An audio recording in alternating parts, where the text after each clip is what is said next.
João 8:44. Vós tendes por pai ao diabo, e quereis satisfazer os vossos desejos. Ele foi homicida desde o princípio, não se firmou na verdade, porque não há verdade nele. Quando ele profere mentira, fala daquilo que lhe é próprio, porque é mentiroso, é o pai da mentira. 1 Pedro 5:8.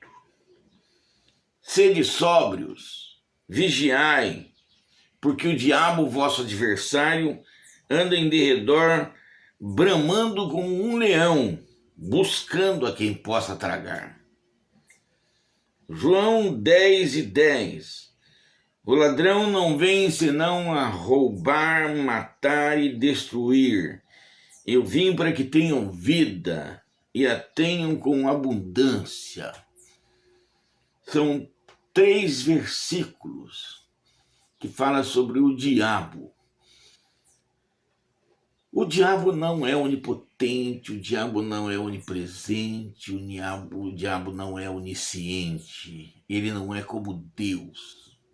O diabo, ao sair do céu, arrastou 1/3 dos anjos e ele montou um império, o chamado Império das Trevas. Nesse império, pelo menos 4 castas de demônios a Bíblia deixa bem clara. Uma casta é o principado. Principado, o próprio nome já dá a entender que é uma região administrativa. Em cada região administrativa da terra, o diabo coloca um príncipe. É lógico que é ele que manda, mas são vários príncipes tomando conta de várias regiões e atuando ali. Depois vem as potestades.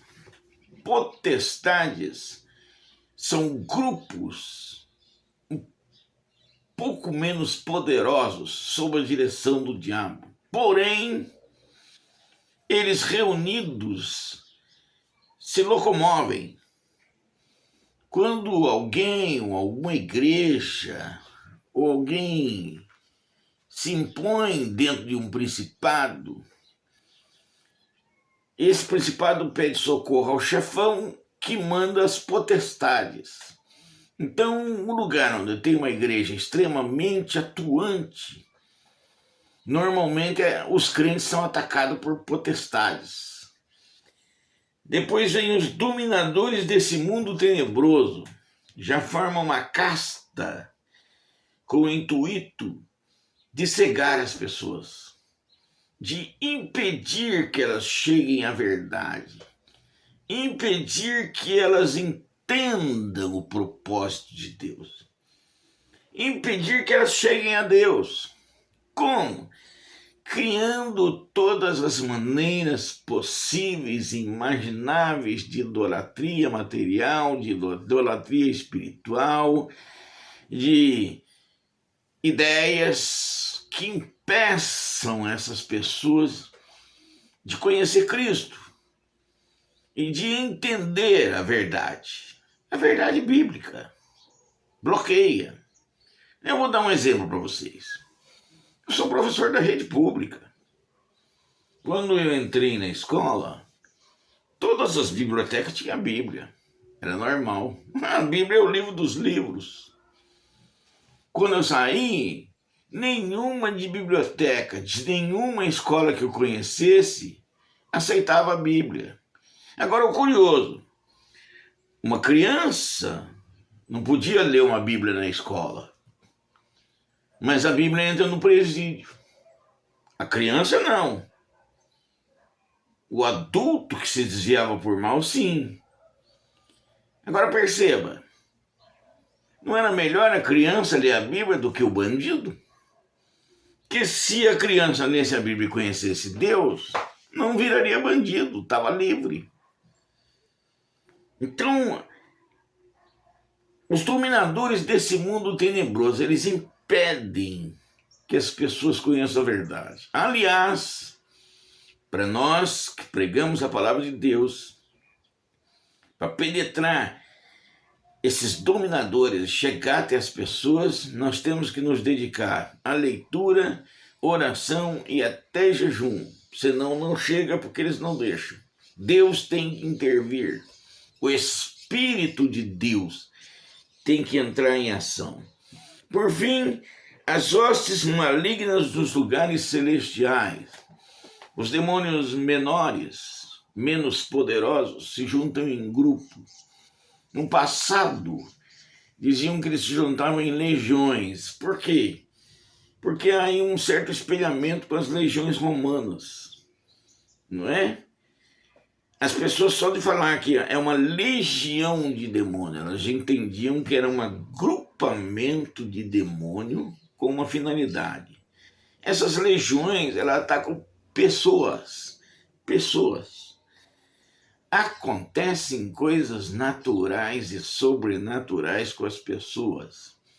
E os responsáveis por esse tipo de ataque são as hostes malignas nos lugares celestiais. É um império bem montado, bem dominado, bem estruturado, com a intenção de levar um cristão à derrota. O que eles querem ver é um cristão cair da fé. Eles podem demorar meses, anos, mas o objetivo deles é fazer com que um cristão saia, deixe a fé. Por quê? Porque a Bíblia é clara. Crente não morre, ele passa de uma vida para outra. Crente não compensa nem matar um crente, porque ele passa de uma vida para outra. O que as trevas querem é tirar ele da comunhão com Deus, separar ele de Deus. Ao separar ele de Deus, é vitória das trevas.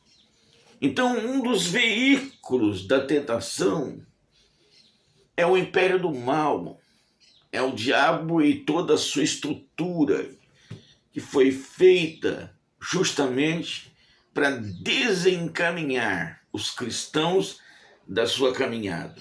A intenção dele é tirar você fora da igreja, é tirar você fora da comunhão, é separar você da igreja e de Cristo, porque a nossa comunhão ela é vertical e horizontal. Deus exige isso, que você tenha comunhão com Deus e que você tenha comunhão com uma igreja. E tudo que o diabo quer é separar você. Não deixa o diabo agir na sua vida. A tentação vem, mas você pode dizer não. Deus nos deu esse poder. Use-o. Romanos 7, 18 a 20. Porque eu sei que em mim, isso é, na minha carne, não habita bem algum, e com efeito o querer está em mim, mas não consigo realizar o bem. Porque não faço o bem que quero, mas o mal que eu não quero, esse eu faço. Ora, se eu faço o que não quero, já não faço eu, mas o pecado que habita em mim. Gálatas 5, 19 a 21. Porque as obras da carne são manifestas, as quais são adultério, prostituição, impureza, lascívia, idolatria, feitiçaria, inimizades, porfias, emulações, iras, pelejas, dissensões, heresias, invejas, homicídios, bebedice, glutonarias e coisas semelhantes a essas, acerca das quais vos declaro, como antes já vos disse, que os cometem tais coisas não herdarão o reino de Deus. E por fim, 1 Coríntios 3 e 3. Porque ainda sois carnais, pois havendo entre vós invejas, contendas e dissensões, não sois porventuras carnais e não andais segundo os homens? Desde que o pecado entrou na vida humana, existe o corpo, a carne. Mas existem os desejos e concupiscências da carne. O ser humano herdou isso do pecado. Toda a carne humana ela tende para o mal. É tendência natural, isso nós herdamos lá do Éden. E para quebrar esse poder, é só o poder de Deus, a graça de Deus, a palavra de Deus. Tudo isso nos tende às obras, que a Bíblia chama de obras da carne. Os desejos e as concupiscências nos induzem às obras da carne. E é justamente aí que o diabo nos tenta. A todo momento nos tenta. Por quê? Porque ele coloca situações que provocam o nosso lado maligno. O tempo todo, a vida inteira. Você se converte. O Espírito de Deus vem morar em você. Ele faz uma limpeza na tua vida. Mas o tempo todo, o diabo está chamando, atraindo para você fazer alguma coisa errada. É a vida inteira assim. E se você cai nessas coisas erradas, no qual tem uma lista ali em Gálatas, uma lista. Adultério, prostituição, impureza, lascívia, idolatria, feitiçaria, inimizades, porfias, emulações, iras, pelejas, dissensões, heresias. Olha o tamanho da lista. Invejas, homicídios, bebedices, glutonarias. É uma lista enorme. Se ele induz você para essa lista, você cai em pecado, você sai da graça de Deus. Por isso ele vai te provocar, vai te tentar. Até glutonaria, olha, glutonaria. Tem gente que adora comer, só que ele come acima do que é normal. Ele prejudica o organismo. E porque ele come além do normal e prejudica o organismo que o Espírito de Deus está morando, ele erra, ele entra em pecado. E olha o que diz embaixo. Os que cometem tais coisas não herdarão o reino de Deus. Então você vai ser tentado pelo diabo, seus anjos, mas vai ser tentado pela sua própria carne. Há uma guerra dentro de nós. O apóstolo Paulo explica isso. É uma luta entre a carne e o espírito. Curioso que uma vez um missionário perguntou para o índio, né? Escuta, como é que você entende a luta entre a carne e o espírito? Aí o índio falou, é o cachorro do bem lutando contra o cachorro do mal. Aí o missionário achou curioso aquilo, né? E perguntou para ele, escuta, mas quem vence a luta? Quem vence é o cachorro mais bem alimentado. O que for mais forte, vence a luta. Então aí é que está a questão. O índio tinha razão naquilo que ele imaginava, naquilo que ele pensava e naquilo que ele entendia. Há uma luta dentro de nós entre a carne e o espírito, entre o bem e o mal. E quem vence a luta? A carne vence se você alimentar ela das coisas erradas. Mas o espírito vence se você alimentar ele. Mas como é que eu faço para alimentar o meu espírito? Leitura da palavra de Deus, oração e, se possível, até um jejum. Por quê? Porque o seu espírito vai ser fortalecido pelo Espírito de Deus e ele vai dar a vitória a você nessa luta. E se a sua dedicação for completa, mesmo que você esteja na iminência de cair, Deus te avisa. Não faça isso. Não faça isso porque é errado e o seu pai não gosta. Para aí. E você para, e você sai do pecado, e você não sai da comunhão. Você vai ser tentado toda a vida. O diabo vai oferecer manjares para atiçar a sua carne. Não caia. porque Deus tem muita coisa para você. Lembre-se do que o índio falou: o cachorro mais bem alimentado é que vence. Alimente o seu espírito com coisa boa. Até a música. Tem gente que só ouve essas porcarias. Coloca lá um hino, uma adoração a Deus e alimente o seu espírito com coisas que remetem a Deus, coisas espirituais, coisas com mensagens boas. Alimenta o teu espírito. Porque se você começar a alimentar a carne, logo, logo você sai do rumo que Deus determinou para você. Você vai ser tentado, mas você pode dizer não. Sim, você pode dizer não.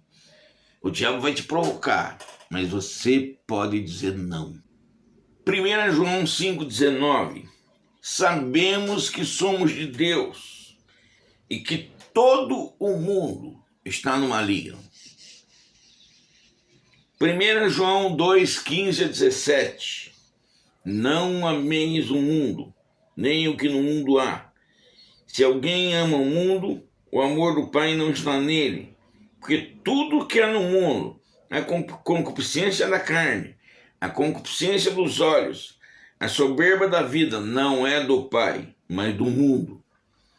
O mundo passa, e a sua concupiscência, mas aquele que faz a vontade de Deus permanece para sempre.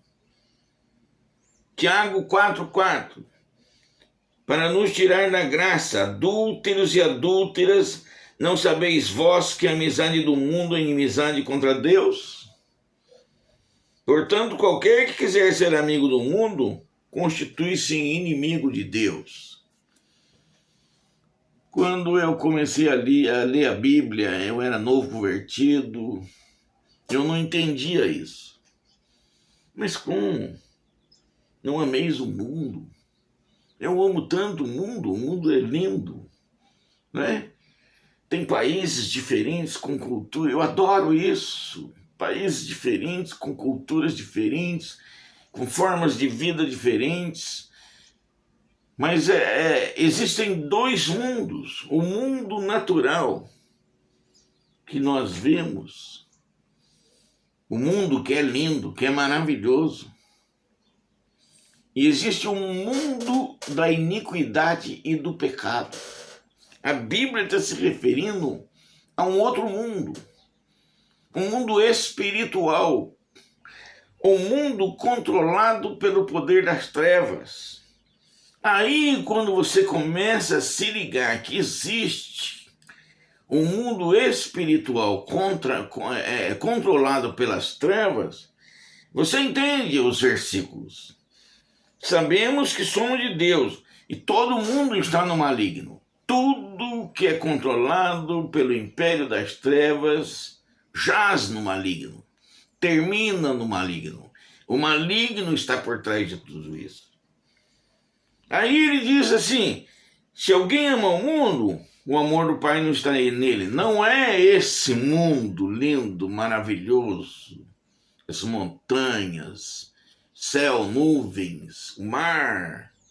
Não é desse mundo que a Bíblia está se referindo. Está se referindo ao mundo da iniquidade e do pecado. Um mundo que serve ao diabo. O mundo passa e a sua concupiscência, mas aquele que faz a vontade de Deus permanece para sempre. Adúlteros e adúlteras, não sabeis vós que a amizade do mundo é inimizade de Deus? Esse mundo da iniquidade e do pecado, se você se envolve nele, ele te atrai para o mal, porque o mundo jaz no maligno. E quando ele te atrai para o mal, ele te separa de Deus. Então vamos relembrar uma coisa. Nós estamos falando de tentação. E existe uma trindade maligna. O diabo, seus anjos, a carne, o desejo e concupiscência da carne que está dentro de nós, e o mundo na iniquidade do pecado.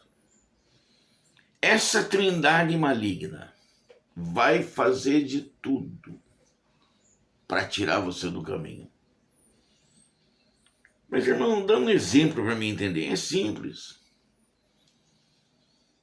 Às vezes, uma pessoa maligna te recebe na igreja, te distrata, te maltrata, e você acusa Deus. Não, não vou mais. Não vou mais. Aquele cara me tratou mal. Não volto mais naquela igreja. Quer dizer, o mundo da iniquidade e do pecado, controlado por Satanás, golpeou a sua carne e você reage contra Deus. Deus é o culpado.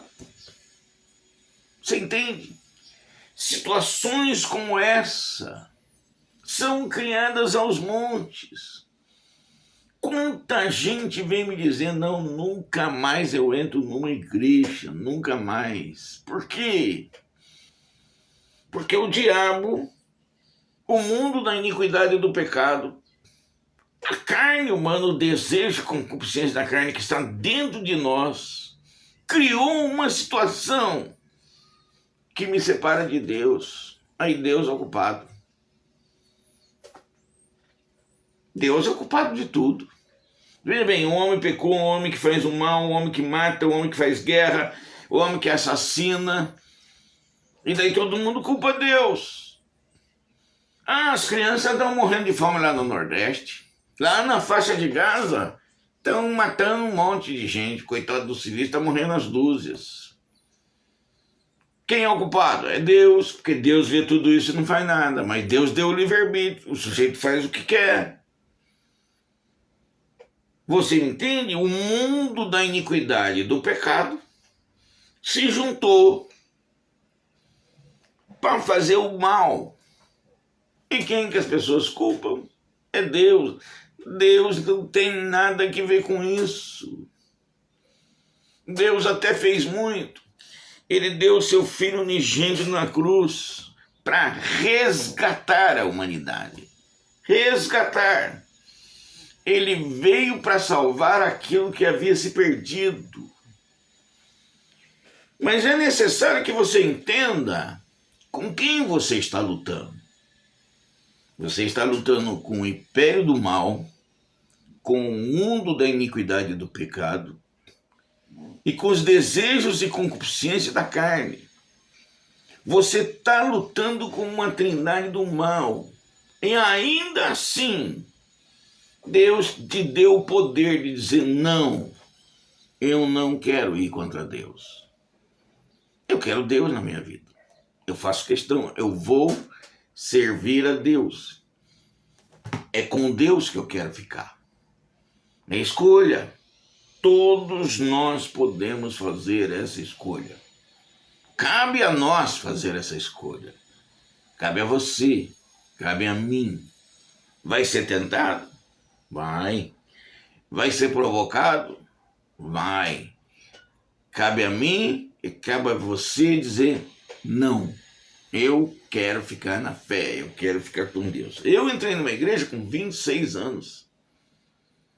Eu estou há mais de 40 anos. Imagina quanta coisa boa e quanta coisa ruim também não aconteceu comigo. Mas eu tive discernimento para perceber aquilo que vinha de Deus e aquilo que não vinha de Deus. E esse discernimento todos nós temos que ter para fazer boas escolhas e continuar na fé. Você pode dizer não à tentação. E você pode continuar firme com Cristo. Você pode. Eu posso. Nós podemos.